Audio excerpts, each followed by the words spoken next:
This story happened about 15 years ago, and I still shudder to remember those events as if it were yesterday. My life changed after that terrible night. Probably we, mere mortals, to realize some things, we first need to experience something that kind of shakes us up.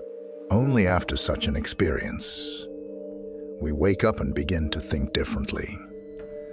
Begin to appreciate what used to seem ordinary. We were very young. We had just graduated from the institute. I always had a lot of admirers. I liked men's attention very much. However, I chose him, a bully and sharp-tongued Dimka. My love with him was quite complicated. We often quarreled. I constantly left him, but then came back again. Dima was a man very sharp and fiery. In addition, female attention. He was fully gifted with literally from kindergarten, so I had with him was not sweet. Envious friends. I could not cry in the vest in difficult periods of our relationship because I knew that they would not understand me and perhaps even rejoice that everything with me and Dima is not so smooth. I could share my troubles only with Leosha, my best childhood friend. I knew that he was in love with me, but he hid it. Leosha was always there for me in the most difficult moments of my life, supporting me in everything and always. He could drop everything if I needed any of his help. You can't meet such friends in a lifetime. However, I understand perfectly well that my relationship with Dima was poisoning the life of my best friend. But youth is quite stupid and blind. It is inherent to make mistakes. Another quarrel with Dima, and he leaves everything and goes to another city to his friend. I'm almost sure that there he quickly found a temporary replacement for me.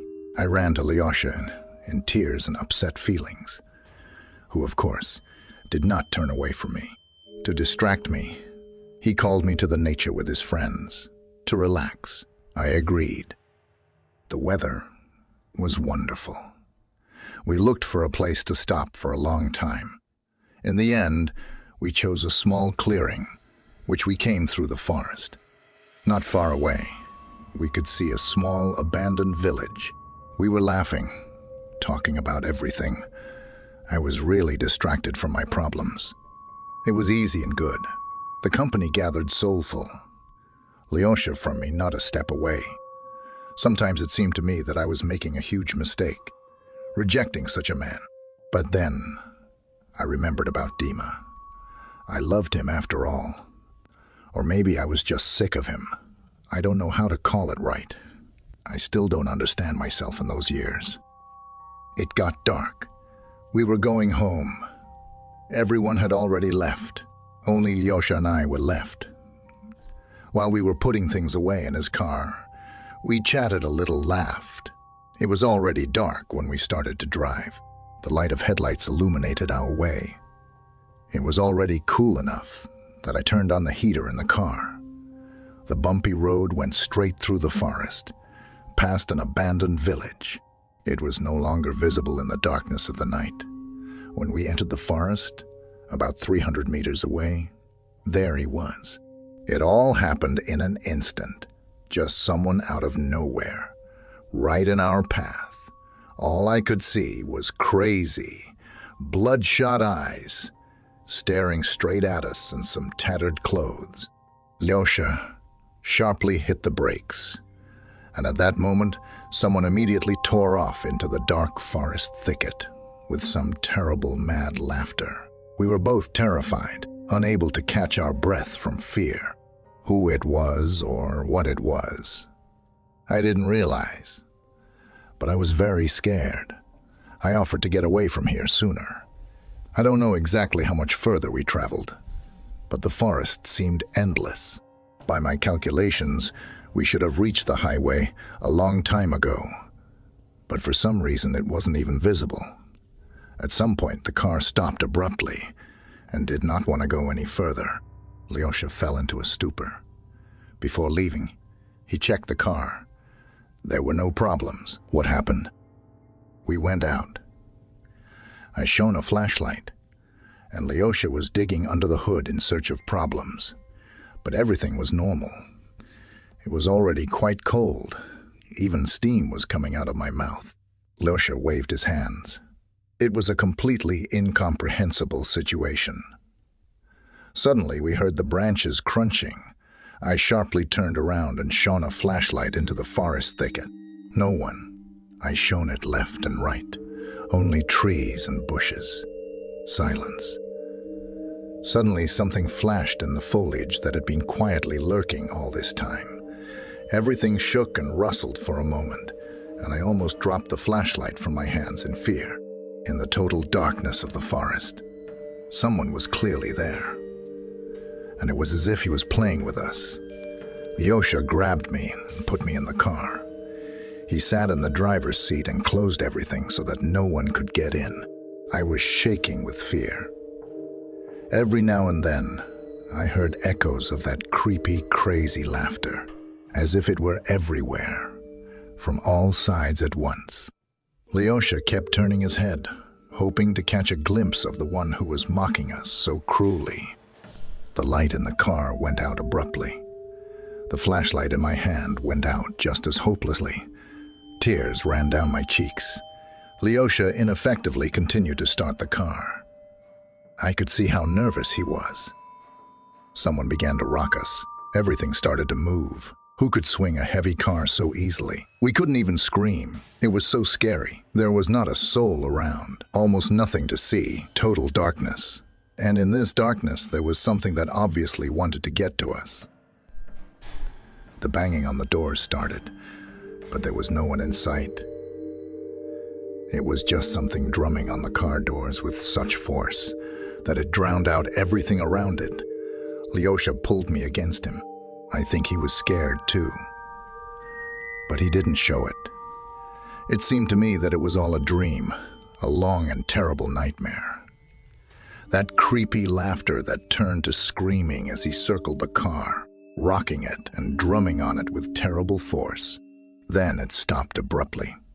I could hear my heart beating frantically in my chest. Leosha held me tightly in his arms. He promised me that we would be okay, and that he would get me out of here. I cried and wanted to believe him. Leosha couldn't cheat. There was silence. Complete. Only the pounding of my heart in my ears. Only the pounding in my temples. Nothing else. It was as if nothing had happened. We didn't move. It was scary to even blink, so as not to spook the stillness with an awkward movement. I lifted my head to look around. Nothing seemed to be there anymore. I slowly shifted my gaze to the driver's window, and like an electric shock him, a horrible, disgusting face, covered with blood from which only those crazy, huge eyes glittering with madness and cruelty. Those teeth, sharp and crooked as an old bear's, hair sticking out in wisps, were visible. The moonlight faintly fell on that ugly face, staring curiously, as if with a smirk at us point, blank through the window all this time. But what I saw was forever etched in my memory. That silence was false. The creature had been quietly lurking all this time, admiring us and enjoying our helplessness. I screamed, and the thing immediately ran away. I'm not sure if Leosha saw what I saw, as he was sitting with his back to the window. I wanted to crawl into the farthest corner, to become small, tiny, and run away from here as far as possible.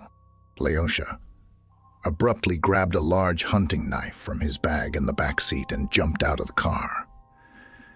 He stood in the pitch darkness and screamed. He was calling out to the thing, wanting to kill it at last. I sobbed in the car and begged him to come back. If something happened to him, I'd be all alone in that hellish place. No matter how many times Leosha called for attention, no one answered. I sat in the car, shaking. At some point, I felt something cold running down my shoulder, then down my arm. Suddenly, there was an unpleasant metallic odor in my nose. I shifted my gaze to my arm and saw a thick trail of blood running down it. I turned back around. He was sitting there smiling so that his crooked fangs glowed with a nasty yellow light. He touched my shoulder with his clawed, ugly hand. I jumped out of the car with a wild scream and ran to Lyosha. He picked me up. Now it wasn't safe in the car either. How did it get in there? I don't understand. We stood scared and defenseless in the middle of the dark forest road. I clung to Lyosha. He was my last hope. Only he could get us out of here. Let's run away from here. We will not return to the car, said Lyosha.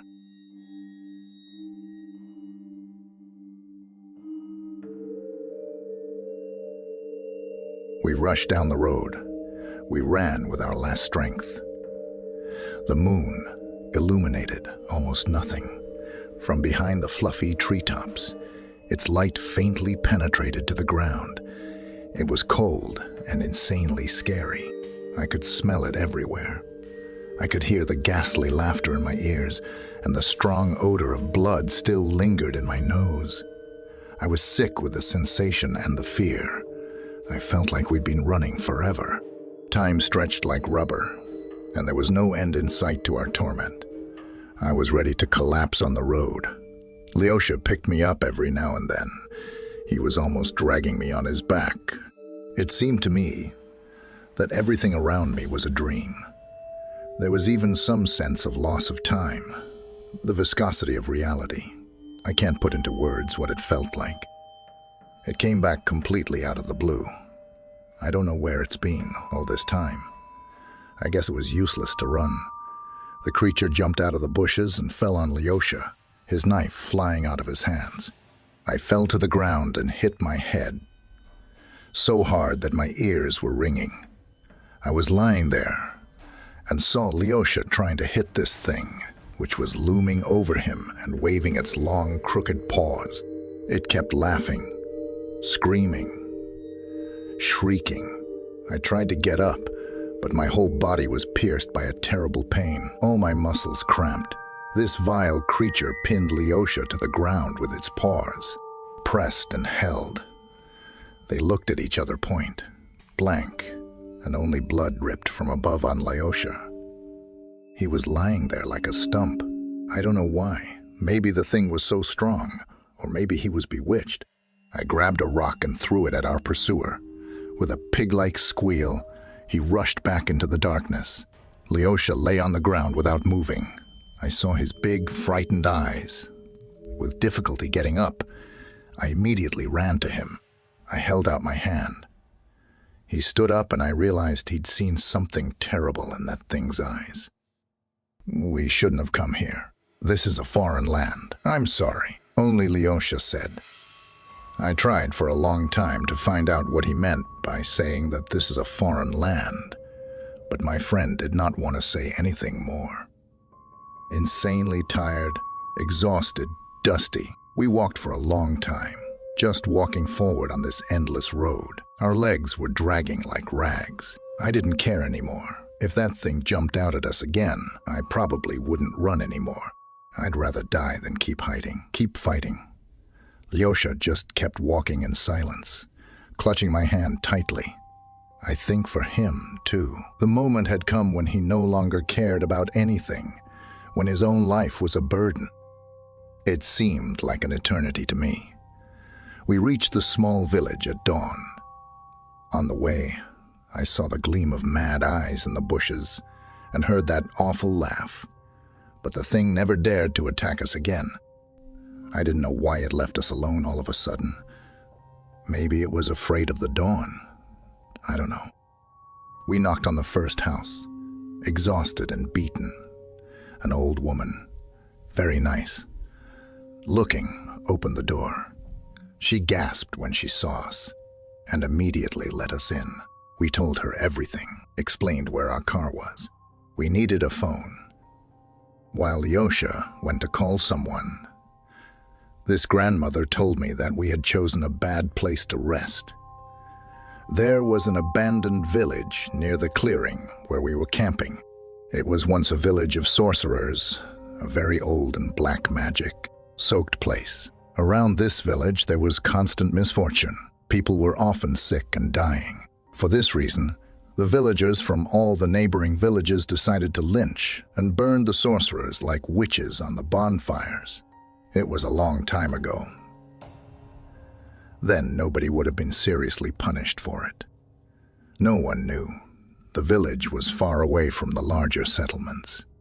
My grandmother said that the souls of those witches still roam those places in the form of hell. They are trapped between worlds, punished for their sorcery in life and hate all the living. They want human souls. Taking them makes them stronger. These things condense time around you, suffocate you, abuse you as best they can. Nothing scares them. They're masters of their own land. Our friends came to pick us up a few hours later. They could hardly believe our story. I can understand that. It was hard to believe in our adequacy at that moment. We found our abandoned car. Strangely enough, it started right away and we drove it home, away from this cursed place, accompanied by our friends. Lyosha was always silent. He only occasionally looked at me as if he knew something very sad, but could not tell me, no matter how much I begged him. Sometime after this incident, Lyosha died. He suddenly found out that he was seriously ill and burned out in a few months. All this time, I was by his side, crying all the time. I couldn't believe that my Lyosha would leave me. I held his hand, and he looked faithfully into my eyes, realizing there was nothing he could do. He couldn't continue to be with me. I forgot about Dima, and finally realized that the one I could really rely on and trust had been there for me all this time. But by my own stupidity, I missed the chance for happiness. After Lyosha's death, his mother gave me a note from him, in which my favorite friend wrote about how much he loved me, that he would always be by my side, and that I continued to live on, no matter what. In the letter, he told me what he saw then, in the eyes of that thing.